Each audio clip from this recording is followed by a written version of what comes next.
나누시기 바랍니다. 감사합니다. 오늘 우리에게 주시는 말씀 아가서 8장 5절의 말씀입니다. 한 절의 말씀 우리가 힘차게 함께 읽도록 하겠습니다. 시작.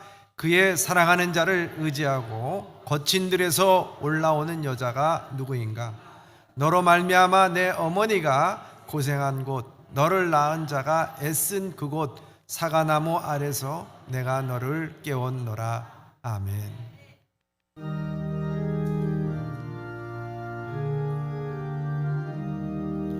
사랑합니다.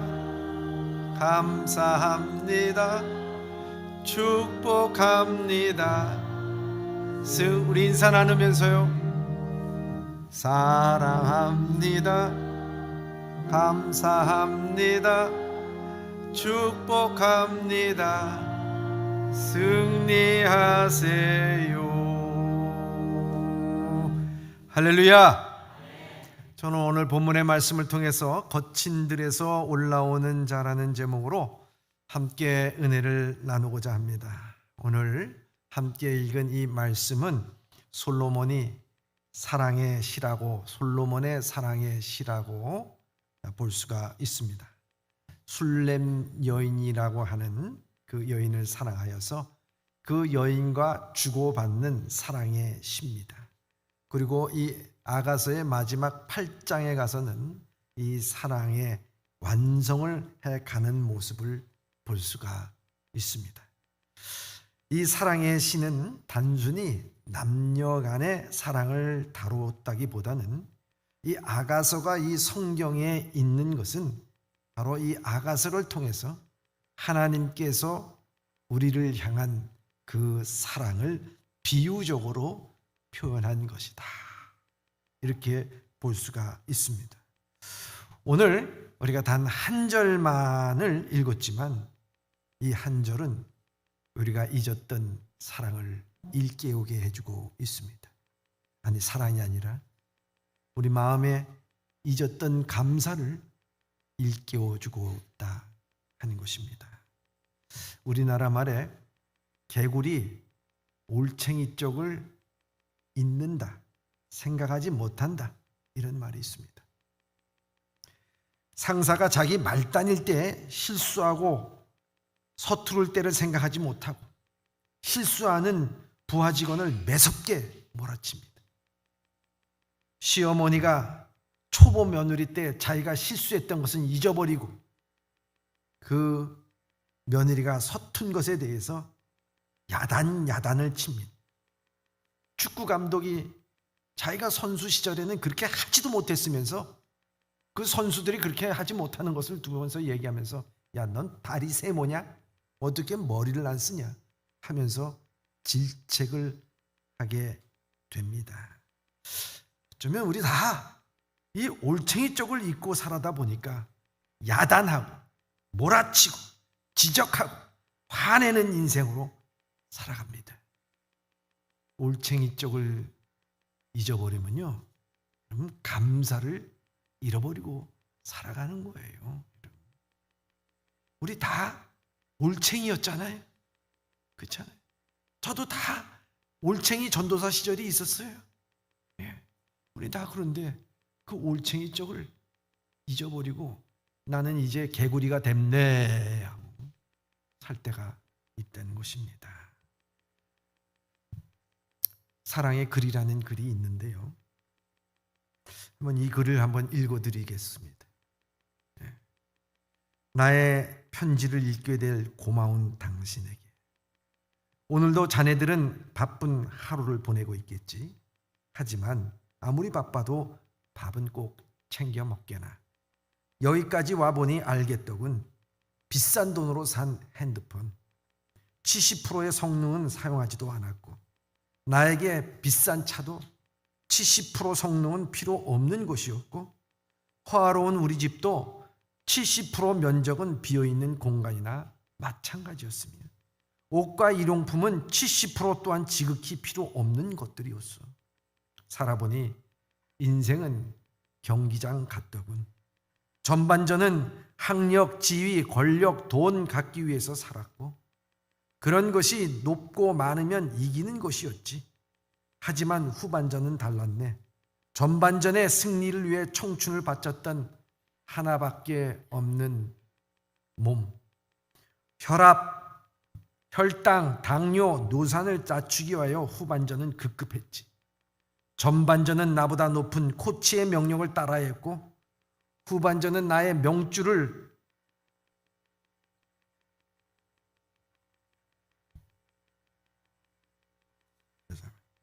명줄을 붙잡고 있는 의사의 손에 맡겨야만 했다네. 이제야 알겠더군. 전반전에서 높이 쌓았던 모든 것들이 잘못하면 후반전에서 누릴 수 없다는 것을. 하물며 경기 중 쉬는 그 쉼이 있었거늘 나는 쉬며 갔어야 했던 것을. 전반전에 앞만 보고 정신없이 살았던 날들, 이제는 씁쓸한 추억으로 남았어. 나의 편지를 읽는 아직 건강한 그대들에게 아프지 않아도 해마다 건강검진 받아보고 목마르지 않아도 물 많이 마시며 괴로운 일이 있어도 훌훌 털어버리는 법을 배우고 양보하고 베푸는 삶도 나쁘지 않으니 그렇게 한번 살아보게나. 돈과 권력이 있다 해도 교만하지 말고 부유해진 못해도 사소한 것에 만족을 알고 필요하지 않아도 휴식을 취할 줄 알며 아무리 바빠도 움직이고 또 운동하게나. 3,000원짜리 옷 가치는 영수증이 증명해주고 3,000만 원짜리 자가용은 수표가 증명해주고 5억짜리 집은 집문서가 증명해주는데 사람의 가치는 무엇으로 증명해준지 알고 있는가? 바로 건강한 몸이라네. 건강에 들인 돈은 계산기로 두드리지 말게. 건강할 때 있는 돈은 자산이라고 부르지만 아픈 뒤에 그가 쥐고 있는 돈은 그저 유산일 뿐이니 세상에서 당신을 위해 차를 몰아줄 기사는 얼마든지 있고 세상에서 당신을 위해 돈을 벌어줄 사람도 역시 있을 것이요.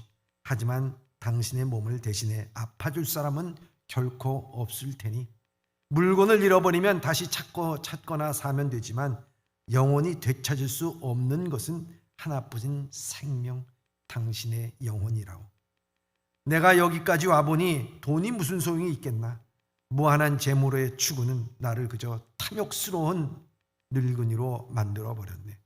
내가 죽으면 나의 호화로운 별정은 내가 아닌 누군가가 살게 되겠지. 내가 죽으면 나의 고급찬 차 열쇠는 누군가의 손에 넘어가겠지. 내가 한때 당연한 것으로 알고 누렸던 많은 것들, 돈, 권력, 지위, 이제는 그저 쓰레기에 불과할 뿐. 그러니 전반전을 살아가는 사람들아, 너무 촉망이 살지도 말고 후반전에 살고 있는 사람들아, 아직 경기는 끝나지 않았으니 행복한 말년을 위해 지금부터 자신을 사랑해 보시게. 전반전에서 빛난 승리를 거뒀던 나는 후반전 병마를 이기지 못하고 패배로 마무리 짓지만 그래도 이 편지를 그대들에게 전할 수가 있음에 따뜻한 기쁨을 느낀다네. 바쁘게 세상을 살아가는 그대들, 자신을 사랑하고 영혼을 돌보면서 살아가기를 바라네. 힘이 없는 나는 이제 마음으로 그대들의 행운을 빌어주겠네. 이런 내용입니다. 우리 모두가 살아가면서 느끼는 것을 이야기하는 것 같습니다. 그러면서도 그것을 잊고 살아가는 것이 인생입니다. 잃어봐야 무엇이 잃은지를 깨닫게 됩니다. 건강이 있을 때는 감사하지 못해. 건강을 잃어봐야 그 건강이 얼마나 감사한지 그걸 깨닫게 되는 것입니다. 감사. 여러분 꼭 잃어봐야 깨닫게 되는 것입니까? 오늘 솔로몬은 사랑의 시에서 이렇게 말씀하고 있습니다. 5절 상반절의 말씀입니다. 8장 5절의 말씀입니다. 시작. 그의 사랑하는 자를 의지하고 거친 들에서 올라오는 여자가 누군가. 그러면 이 구절은 공동번역에서는 이렇게 번역합니다. 사랑하는 임에게 몸을 기대고 올라오는 저 여인은 누군가 말합니다. 현대인의 성경은 사랑하는 임에 팔을 끼고 사막에서 올라오는 여자는 누군가 번역하고 있습니다. 좀 더 사실적이고 깊이 있게 묵상해보는 표현입니다. 솔로몬을 만나기 전에 이 술렘 여인은 결코 놀라움의 대상이는 관심의 대상도 아니었습니다. 거친 들에서 방황하던 한 여인이었습니다. 그런데 지금 온 동네 사람들이 이 여인이 도대체 누구냐 놀라고 있습니다. 이 여인의 외모를 보고 놀란 것도 아니고 그가 가진 재산을 보고 놀란 것도 아니고 그의 후광을 보고 놀란 것이 아니라 이 여인이 몸이 기대어 올라오고 있는 그 옆에 있는 사람, 그 사람이 누구냐는 거예요. 그 사람이 바로 위대한 왕 솔로몬 왕이라고 하는 것입니다.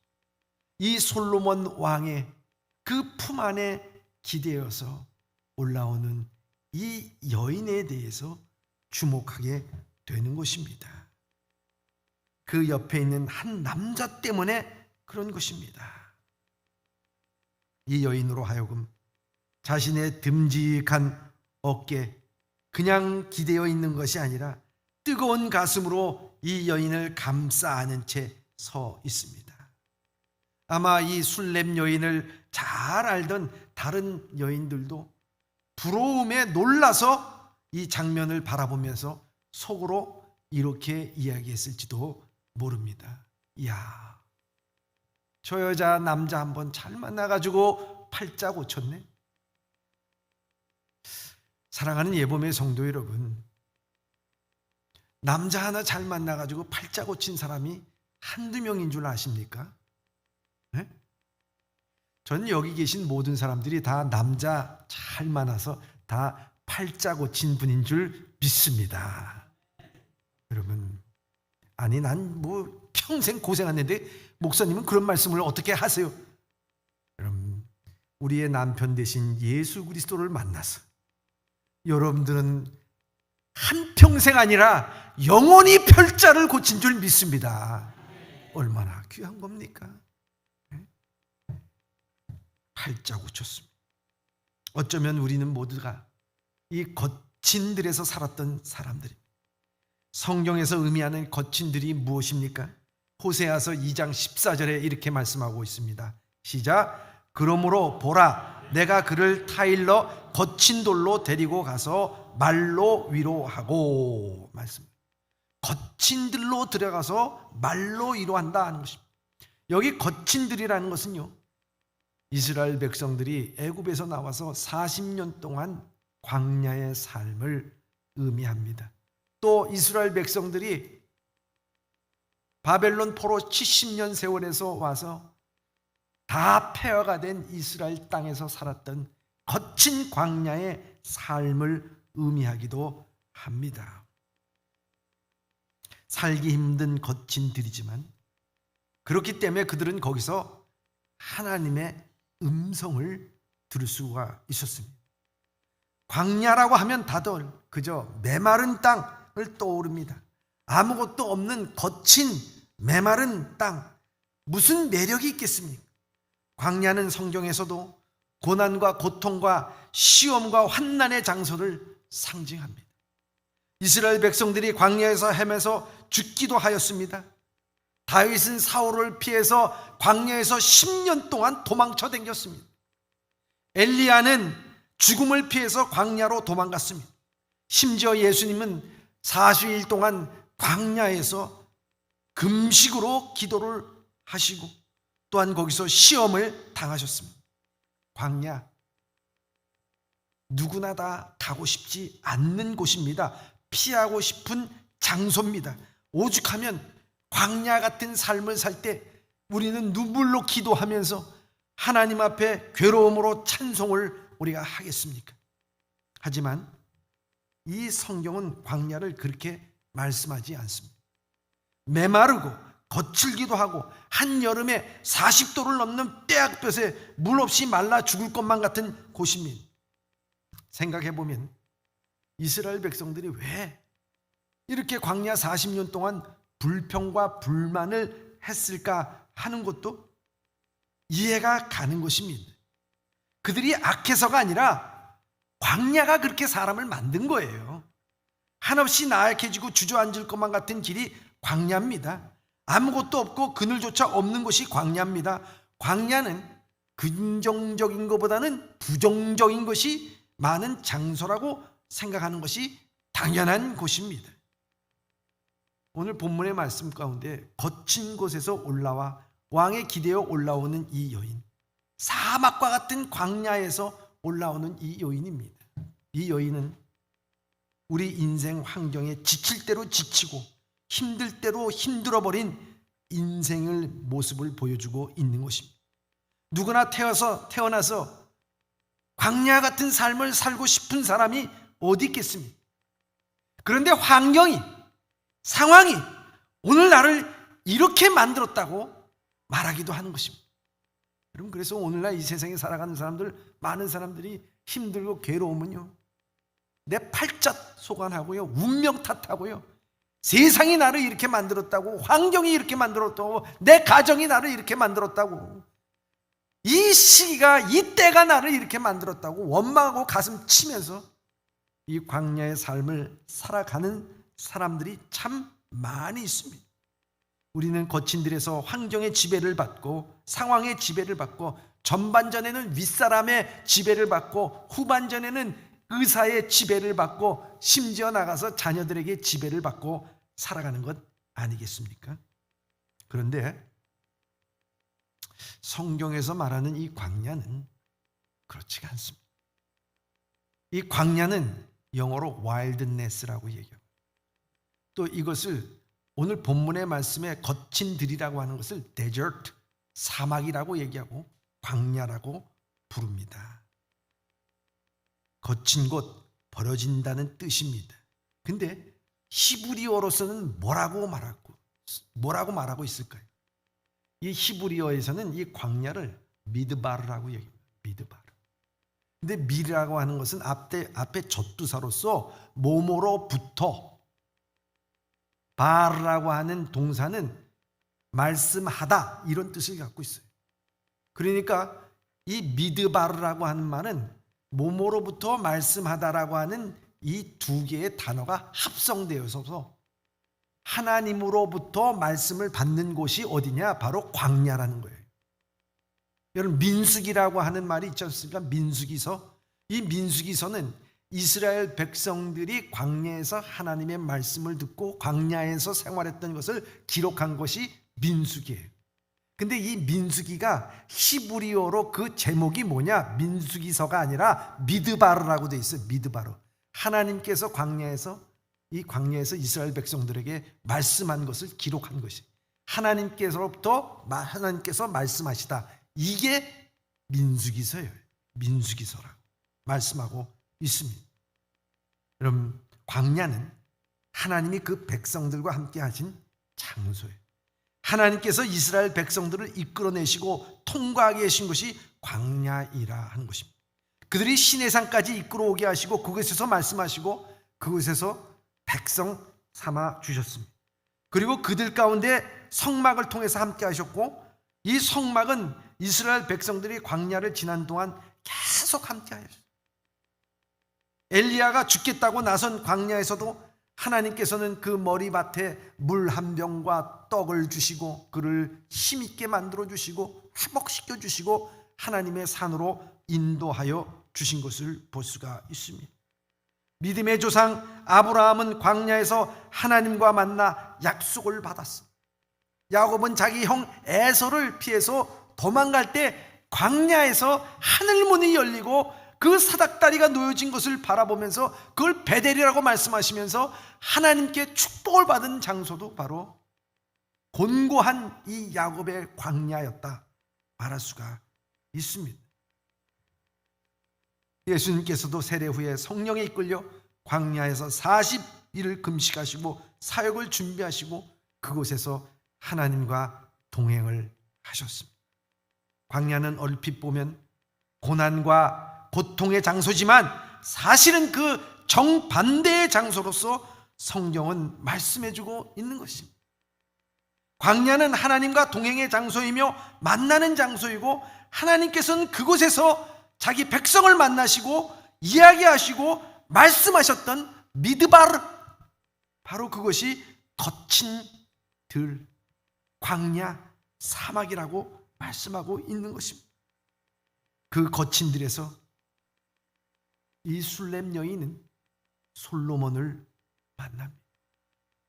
얼굴은 검게 그을렸고 거친 피부와 눈동자에는 생기를 찾아볼 수가 없었던 이 여인은 솔로몬을 만나 드디어 사랑에 눈을 뜨게 됩니다.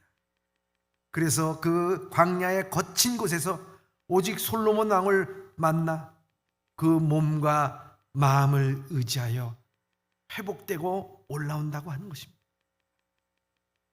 사랑하는 예봄의 성도 여러분, 지난날 우리의 삶이 그렇지 않습니까? 거친 세상 속에서 가슴 치면서 살아야 했던 일들이 많습니다. 여러분, 한평생 살면서 난 가슴 친 일이 없다라고 생각하신 분이 혹 계십니까? 아마 아무도 없을 것입니다. 혼자 울기도 많이 울었을 것이고, 혼자 가슴 치는 일도 많이 있었을 것이고요, 괴로운 일도 많이 있었을 것입니다. 소망과 비전이 없는 삶, 거친 들과 같은 세상입니다. 돈이면은 다 될 줄 알고, 건강하고 학력과 빽과 줄과 배경이 있으면 다 되는 줄 아는 이 거친 세상에서 이리 뛰고 저리 뛰면서 살아왔던 삶입니다. 그러다가 우리 인생이 힘들고 지치고 병든 몸을 갖고 쓰러질 때가 있습니다. 그곳이 바로 광야였습니다. 그렇지만 거기서 하나님을 만날 수가 있었고 하나님의 음성을 들을 수가 있었다는 것입니다. 그때 솔로몬 왕과 같이 주님은 우리를 붙잡아 주시고 우리를 위로하여 주시고 우리와 함께하여 주시고 우리를 주님의 품 안에 품어주신 줄 믿습니다. 여러분, 얼마나 귀한 일입니다. 그래서 이 솔로몬 왕도 이 술렘의 여인을 만나는 장면, 그리고 그를 사랑으로 깨우는 장면에 대해서 이렇게 말씀하고 있습니다. 오늘 본문의 말씀 아가서 8장 5절 하반절에 이렇게 되어 있습니다. 함께 읽겠습니다. 시작. 너로 말미암아 내 어머니가 고생한 곳, 너를 낳은 자가 애쓴 곳 사과나무 아래서 내가 너를 깨웠노라. 아멘. 공동 번역 개정판에는 좀 쉽게 이렇게 말씀하고 있습니다. 시작. 사과나무 아래 그대가 태어난 곳, 그대를 낳으라고 그대의 어머니가 산고를 겪었던 곳, 바로 거기서 잠든 그대를 만나 깨웠지. 여러분, 이게 뭐겠습니까? 솔로몬 왕이 이 여인을 어디서 깨웠다고요? 어머니가 산고를 겪으면서 낳았던 그 사과나무 아래서 너를 깨웠다는 거예요. 이게 도대체 무슨 말입니까? 무슨 말입니까? 사랑하는 예봄의 성도 여러분, 살다가 힘들고 지치고 괴로우면은요, 마지막에 어디로 가겠습니까? 마지막에 사람이 바닥치는데 어디까지 바닥치냐면요, 왜 엄마는 나를 낳아가지고 왜 이렇게 고생하게 만들었어? 이거예요, 여러분. 그렇잖아요. 나중에 하다 안 되니까 말이요, 엄마 왜 낳는 거야 나를? 차라리 나지 않았으면 좋았을 것을. 그렇게 말하는 건 아니겠어요. 이렇게 말한 사람이 참 믿음의 사람이라고 말할 수 있는 사람도 이렇게 말했어요. 욥이라고 하는 사람. 참 믿음의 사람 아니겠습니까? 근데 너무나 극심한 고통을 겪다 보니까 그가 이렇게 자기가 난 날을 저주를 합니다. 욥기 3장 11절 13절 한번 읽어볼까요? 시작. 어찌하여 내가 태어난 날 죽어 나오지 아니하였던가? 어찌하여 내 어머니가 해산할 때에 내가 숨지지 아니하였던가? 어찌하여 무릎이 나를 받았던가? 어찌하여 내가 젖을 빨았던가. 그렇지 아니하였던 이제는 내가 평안히 누워서 자고 쉬었을 것이니. 여러분 이렇게 여러분 가슴 아파하면서 여러분 이야기하고 고통스러운 고백을 한 적이 있습니까? 차라리 어머니 뱃속에서 나 죽어서 나왔으면 좋았을 것을. 아마 그런 얘기를 하면은 여러분들 부모가 어떻게 생각해요? 이런 망할 자식 같으니라고. 그러면서 얼마나 가슴 아파했을까 하는 거예요. 여러분 근데요, 이 성경에서 보면은 이렇게 돼 있어요. 우리가 원초적으로 우리의 마음의 아픔과 상처는 어디 있느냐? 태어나기 전부터 있었다는 사실을 우리가 알아야 되는 거죠. 그래서요, 이 다윗이 밧세바를 범한 후에 회개의 기도를 드릴 때 이렇게 드립니다. 시편 51편 5절의 말씀이에요. 시작. 내가 죄악 중에서 출생했으며 어머니가 죄 중에서 나를 잉태하였나이다. 아멘. 여러분, 우리가 원래부터 태어날 때부터 죄악 중에 태어난 인간이에요. 의롭다고 할 사람이 아무도 없어요. 오늘 나를 왜 이렇게 낳았느냐 할 필요가 없어요. 왜? 우리가 날 때부터 죄악 중에 났어. 그러기에 그 태어난 곳 바로 사과나무 아래서 이 여인에게 이 솔로몬 왕은 너를 깨웠노라. 너를 깨웠노라. 이 깨웠노라가 뭡니까? 사랑의 고백을 했노라. 이 말씀. 사랑의 고백을 했노라. 여러분, 이 사랑의 고백을 한 것이 그 의미가 무엇이겠습니까? 그것이 다른 게 아닙니다.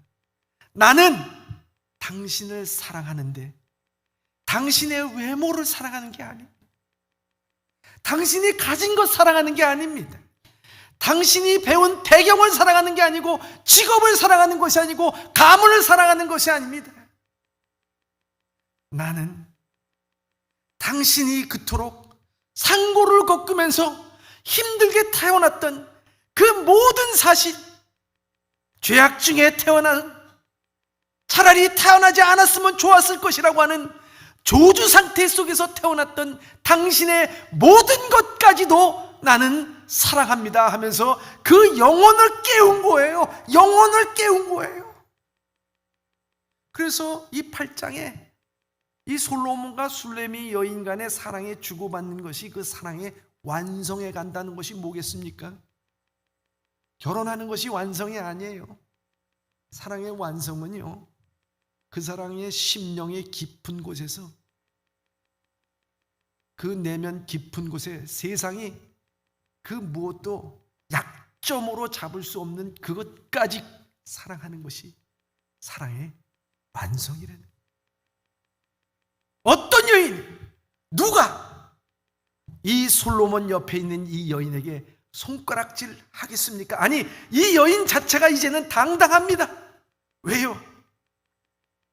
솔로몬 왕이 저 여인이 어떤 여인이면지를 알면은 저 여인을 버릴 거야. 저 여인이 어떻게 태어났는지를 알면은 저 여인을 버릴 거야. 아니요.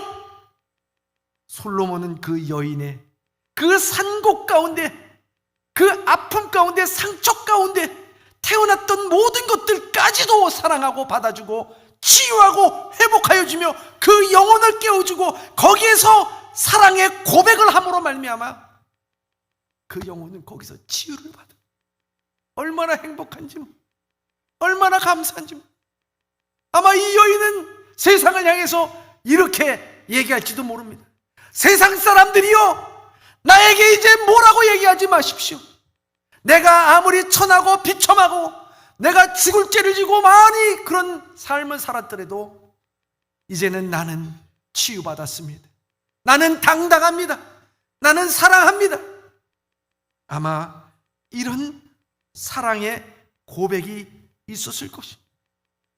우리도요, 거친 들과 같은 광야의 삶 가운데서, 아니 감옥 속에서 죽을 날을 기다리면서 살아왔던 인생이었는지도 모릅니다. 그런데 우리를 원초적으로 사랑하여 주셨어요. 우리의 모든 죄와 우리의 모든 아픔과 우리의 모든 상처와 내가 내놓기도 너무나도 부끄러웠던, 숨기고 있던 모든 것까지도 아시면서 나를 사랑하시는 하나님 아버지, 그 사랑의 고백을 받고 우리도 이 거친 세상에서, 이 거친 들에서 주님의 품 안에 안겨서 치유받고 회복된 인생인 줄 믿습니다. 그 말씀을 로마서 5장 8절에 이렇게 말씀하고 있습니다. 시작. 우리가 아직 죄인 되었을 때 그리스도께서 우리를 위하여 죽으심으로 하나님께서 우리에 대해 자기의 사랑을 확증하셨느니라. 아멘. 하나님께서 우리의 사랑을 확증한 곳이 어디라고요? 여러분들이 잘 나갈 때요? 여러분들이 부유했을 때요? 여러분들이 가장 이쁠 때요? 어떨 때 우리의 사랑을 확증하셨다 그랬습니까? 우리가 아직 죄인 되었을 때입니다. 거친 들에 있을 때, 광야에 있을 때, 어디다가 눈을 둘지도 모르고 어디다가 마음을 둘지도 모르고 어디에 소망을 두지도 못할 그때 하나님은 우리를 사랑하셨어요. 내 아픔까지 사랑, 내 과거까지, 내 슬픔까지 원초적인 사랑이었다 하는 것입니다. 옛날에 어느 나라에 한 장군이 있었대. 격렬한 전투가 계속돼서 조금도 실수 없었던 장군은 그 전쟁이 소강 상태에 이르자 그야말로 오래간만에 자기 숙소에서 실수가 있었습니다. 마침 따뜻한 차 한 잔이 생각나 장군은 자신이 소중하게 보관하고 있었던 찻잔을 꺼내어 차를 따랐습니다. 그리고 한 모금을 마시려는 순간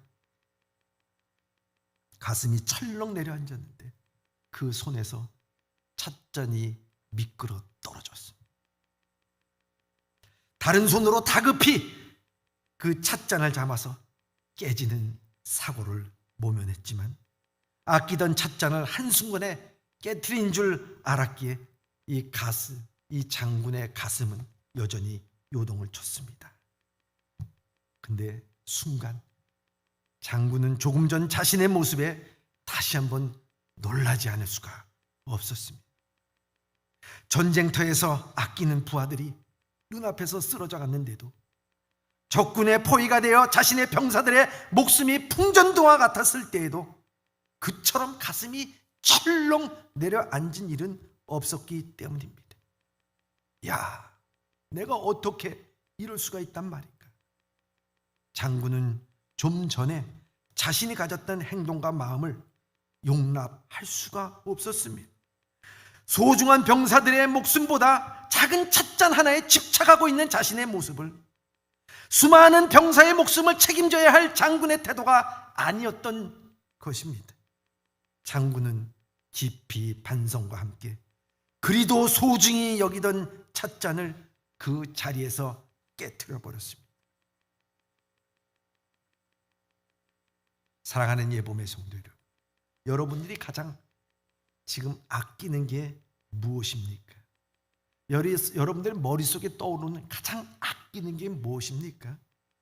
그것이 여러분 소유라고 생각하십니까? 그 소유가 여러분들의 행복과 즐거움 때문에 소중히 여기신 겁니까? 잠시 사용하다 버리는 그것 때문에 여러분 존재를 잃어버리지 않아야 된다고 하는 것입니다. 우리의 행복은 소유에 있지 않다라고 하는 것입니다. 여러분 그것을 깨지 못하는 모습은 없습니까? 그냥 깨지는 것과 내가 그것을 깨는 것은 다른 것입니다. 여러분, 계란이요, 이게 남이 깨면은 그 후라이팬에 후라이밖에 되지 않아요. 근데 자기가 스스로 깨어나면요 생명체가 되는 겁니다. 생명체. 땅콩 껍질 남이 깨서 먹으면 한 번 입에 들어가는 그 땅콩 한 알밖에 되지 않아요. 근데 그 땅콩이 땅에 떨어져 가지고 껍질을 깨고 자기가 나오면요 수천 수만의 땅콩의 열매를 맺을 수 있는 생명력 넘치는 생물이 되는 것입니다. 여러분, 오늘도 우리가 집착하고 있는 이 소유, 나를 불행하게 만드는 소유, 여기에서 우리가 깨고 나올 때요, 우리가 하나님의 신부로서의 존재와 하나님의 자녀로서의 존재의 그 감사함이 우리 가운데 생명력 넘치게 나오게 될 줄 믿습니다. 우리의 소유에 집착해서 깨어날 때 하나님의 살아온 사랑스러운 신부의 존재감, 그때 그 마음을 감싸고 있는 것이 바로 감사라는 거예요. 하나님 감사. 내가 이 깨고 주님을 만날 수 있도록 주님 인도하시니 감사. 개구리 올챙이 쪽 생각하지 못하는 것이 아니라요, 그걸 부인하고 싶은 거예요. 내가 저렇단 말이야? 내가 저렇게 하찮은 모두 아무것도 없는 내가 저랬단 말이야? 저랬어요, 우리가 다. 그걸 당신이 부인하지 않는 것입니다. 그걸 깨놔야죠. 하나님은 내가 죄인 되었을 때 나를 사랑하시고 내 모태에서부터 나를 사랑하시고 신부로 맞아주셨습니다. 우리는 거친 들에서 주님을 만난 사람임을 잊지 말아야 하는 것입니다. 거친 광야에서 몸부림칠 때 우리는 주님을 만났습니다. 그것을 잊었다면 그 인생의 감동을 잃어버리는 것입니다. 그것을 잊었다면 감사를 잃어버리는 것입니다. 그 사랑을 잊었다면 신부로부터 자격을 잃은 것입니다. 그럼 잃어버린 것은 잃어버려서 잊은 게 아니라요, 잊어서 잃어버린 거예요. 여러분, 하나님의 사랑을 잊었습니까? 올챙이 쪽을 여러분들이 잊어버렸습니까? 그렇게 힘들고 어렵고 괴로운 삶 가운데서 하나님께서 내 손 붙잡아 주시고 주의 자녀로 삼아 주신 거 잊었습니까? 여러분, 감사를 잃어버린 겁니다. 오늘 사랑하는 예봄의 성도 여러분, 나는 하나님께서 주신 은혜 너무 감사. 나를 광야 같은 삶 가운데서 오늘 인도하여 주신 것, 잠시의 기쁨이 아니라 영원한 하나님의 은혜에 감사. 이 감사가 여러분들의 삶 가운데 한 주간의 감사로 끝나는 것이 아니라 평생의 감사로서 여러분들의 삶을 지배하기를 주님의 이름으로 축원합니다. 여러분, 다시 한번 여러분 맨 처음에 좀 힘차게 한번 해보라 그랬죠? 이제는 말씀을 듣고 다시 한번 여러분 고백해 보실 수 있기를 바랍니다.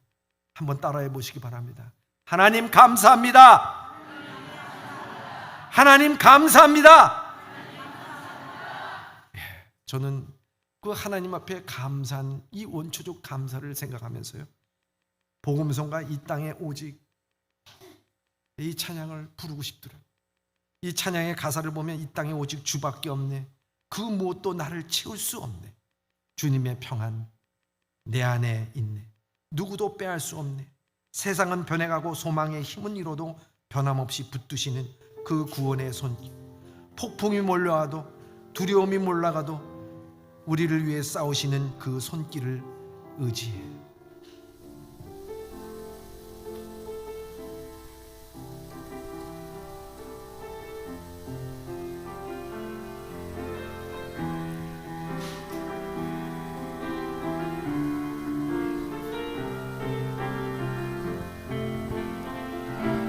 이 땅에 오직 주밖에 없네, 그 무엇도 나를 채울 수 없네, 주님의 평안 내 안에 있네, 그 누구도 빼앗을 수 없네.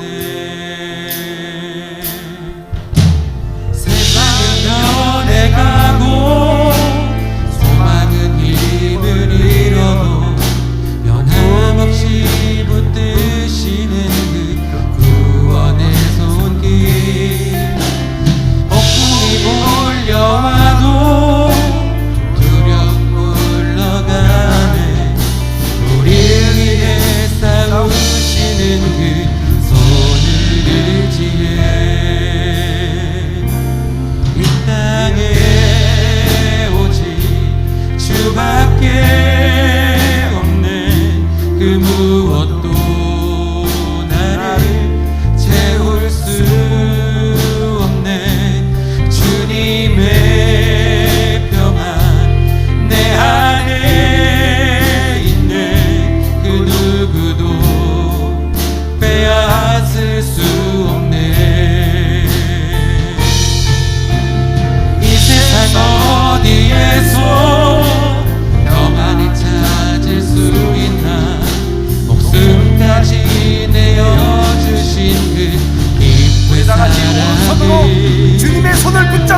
그